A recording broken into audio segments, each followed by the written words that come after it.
Hi hello வணக்கம், welcome to திரை விமர்சனம்.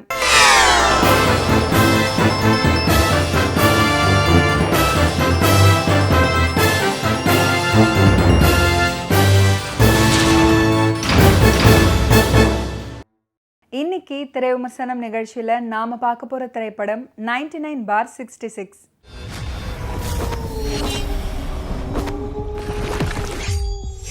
ஒரு வீடு, அதில் புதுசாக குடியேறவங்களுக்கு நடக்கும் அமானுஷ்ய சம்பவங்கள். இதை மையமாக வச்சு உலகத்தில் இருக்கிற அனைத்து உயிர்கள் கிட்டையும் அன்பு செலுத்தணும்.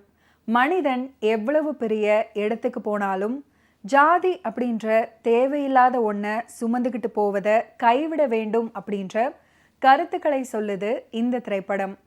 மித்ரா பிக்சர்ஸ் பிரைவேட் லிமிடெட் சார்பாக MS மூர்த்தி ப்ரொடியூஸ் பண்ணியிருக்கிற இந்த படத்தில் ரச்சிதா மகாலட்சுமி, ரோஹிந்த் செல்லப்பா, MS மூர்த்தி, Sabari, Shweta டோரதி, Pawan Krishna, KR Vijaya, PL Thenappan, KSG Venkatesh, Sridhar, S Neha, குமாரி கனிஷ்கா, ஸ்ரீலேகா, சிங்கம் புலி, புஜிபாபு, ஜாவா சுந்தரேசன், அம்பானி சங்கர், முல்லை, கோதண்டம் இவங்கெல்லாம் இந்த படத்தில் நடிச்சிருக்காங்க.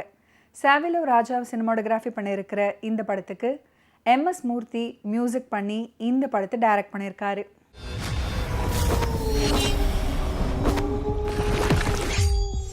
சங்கீதான்ற ரச்சிதா மகாலட்சுமி, அவருடைய கணவர் குணான்ற சபரி ஒரு அடுக்குமாடி குடியிருப்பில் 66வது எண்ணுடைய ஒரு வீட்டை வாங்கி குடியேறாங்க.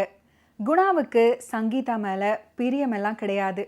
பணத்துக்காக பாசக்கார கணவனாக நடிக்கிறாரு. சங்கீதாவை தீர்த்து கட்டினா கோடி கணக்கில் பணம் வரும் அப்படின்றதுனால அதுக்கான முயற்சியில் அவ்வப்போது ரகசியமாக ஈடுபட்டுட்டு வராரு. இதே குடியிருப்பின் 99வது எண்ணோட வீட்டின் உரிமையாளராக ஸ்வேதான்ற ரஞ்சிதா வசிச்சுட்டு வராங்க. இந்த 99வது எண்ணுடைய வீட்டில் வசிக்கிற ஸ்வேதாவுக்கும் 66வது எண் கொண்ட வீட்டில் வசிக்கிற சங்கீதாவுக்கும் இடையே ஒருவித ஆழமான நட்பு உருவாகுது. இந்த அடுக்குமாடி குடியிருப்பு சங்கத்தோட தலைவர் MS மூர்த்தி இரவு நேரங்களில் வெளியே போக முயற்சிக்கிறதும் ஆந்த ஒன்று அவரை தடுத்து நிறுத்துகிற சம்பவமும் தொடர்ந்து நடந்துகிட்டே வருது. சங்கீதா இவங்க இந்த குடியிருப்புக்கு வந்த முதல் நாளில் இருந்தே பலவிதமான அமானுஷ்ய நிகழ்வுகளை சந்திச்சுட்டு வராங்க. இதுக்கிடையே குணான்ற சபரி தன்னுடைய மனைவி சங்கீதாவோட சொத்து மற்றும் பணத்துக்காக அவங்கள கொலை பண்ண பிளான் பண்ணுறாரு. இப்படி பிளான் பண்ணும்போது அதிலிருந்து சங்கீதா ஒவ்வொரு முறையும் எஸ்கேப் ஆயிடுறாங்க.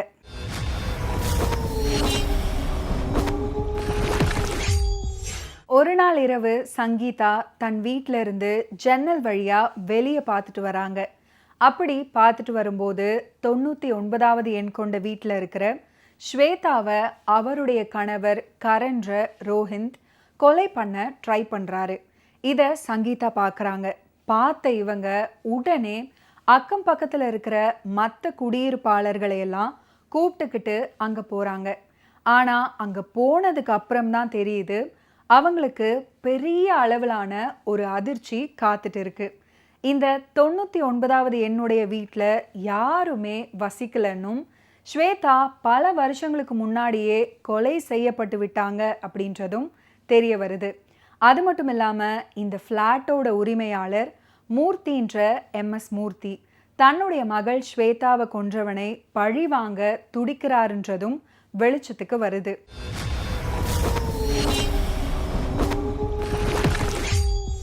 ஒரு கட்டத்தில் ரஞ்சிதாவோட ஆவி சங்கீதாவோட உடம்புல புகுந்து பெண்களுக்கு எதிரான குற்றங்களை செய்யும் ஆண்களை பழி வாங்க துடிக்குது அப்படின்றது தெரிய வருது. ஸ்வேதாவோட ஆவி சங்கீதாவோட உடம்புக்குள்ள போறதுக்கான காரணம் என்ன? சங்கீதாவை கொல்ல துடிக்கிற சபரியோட கதி என்ன ஆனது?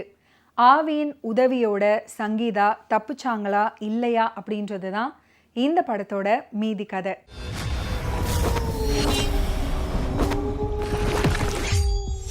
ஒரு அடுக்குமாடி குடியிருப்புக்குள்ள நடக்கிற அமானுஷ்யமான சம்பவங்களை மையமாக வச்சு ஒரு திகில் படத்துக்குரிய வழக்கமான பாணியை தவிர்த்து 99 மற்றும் 66 இந்த எண்களை சுற்றி அமைக்கப்பட்ட மர்மங்கள் நிறைந்த சூழலை வச்சு சுவாரஸ்யமான திரைக்கதை அமைச்சிருக்காரு இந்த படத்தோட இயக்குனர் எம்.எஸ். மூர்த்தி. அது மட்டும் இல்லாமல் பெண்களுக்கு எதிரான நடக்கிற குற்றங்கள் மற்றும் மக்கள் மத்தியில் மனிதநேயம் எவ்வளவு முக்கியம் அப்படின்றத சமூக அக்கறை கலந்த திகில் படமாக கொடுத்திருக்காரு.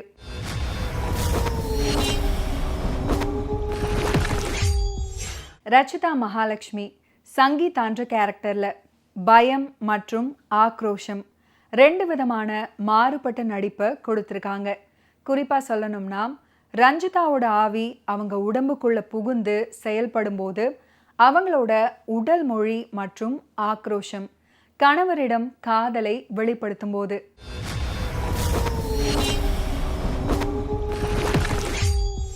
ஸ்வேதா ரஞ்சிதான்ற கேரக்டரில் அப்பாவி பெண்ணாக புத்த மதத்தின் மேலே இருக்கும் ஈர்ப்போடு அனைத்து உயிர்கள் கிட்டையும் அன்பு செலுத்துவதோடு தனக்கு தீங்கு செஞ்சவங்களுக்கு எதுவும் நடக்கக்கூடாதுன்னு நினைக்கிற நல்ல மனசுக்கு சொந்தக்காரங்களா நெகிழ வைக்கும்படியான நடிப்பு கொடுத்துருக்காங்க. குறிப்பாக சொல்லணும்னா தன்னுடைய இறப்புக்கு காரணமான கணவனை பழிவாங்க வேண்டாம்னு சொல்லும் காட்சிகள்.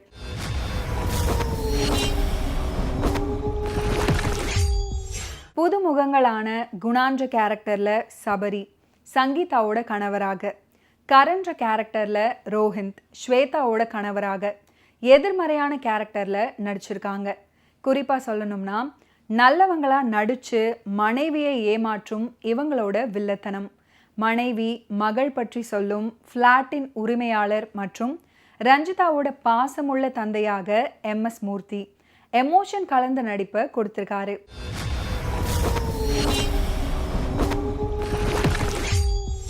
அந்த காலத்தில் தெய்வமாகவே வாழ்ந்தவங்க, தெய்வ வாக்கு சொல்கிற சாமியாரிணி துர்கா தேவியாக கே.ஆர். விஜயா, சித்தராக பி.எல். தேனப்பன், பவன் கிருஷ்ணா மற்றும் படத்தில் நடிச்சிருக்கிற மற்ற ஆர்டிஸ்டான சிங்கம்புலி, ஜாவா சுந்தரேசன், அம்பானி சங்கர், முல்லை, கோதண்டம், புஜிபாபு உட்பட எல்லா நடிகர்களோட பங்களிப்பு குறிப்பிட்டு சொல்லும்படியாகவே இருக்கு இந்த படத்தில்.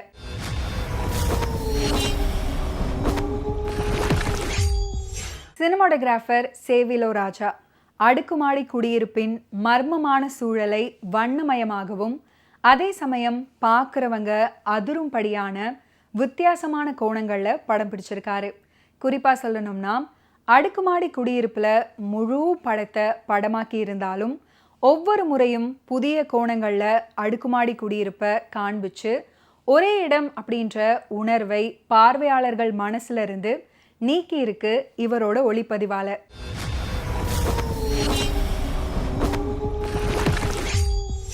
இசையமைப்பாளர் எம்.எஸ். மூர்த்தியின் பின்னணி இசை, சாங் கம்போசிங் மற்றும் லிரிக்ஸ் காட்சிகளுக்கு வலு சேர்க்கும் விதமாகவே அமைஞ்சிருக்கு.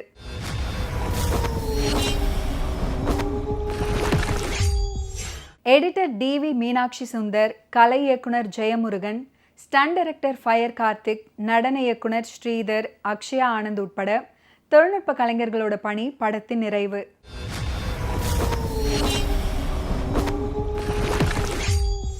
மீண்டும் அடுத்த வாரம் திரை விமர்சனம் நிகழ்ச்சியில் சந்திப்போம். அதுவரை நன்றி, வணக்கம்.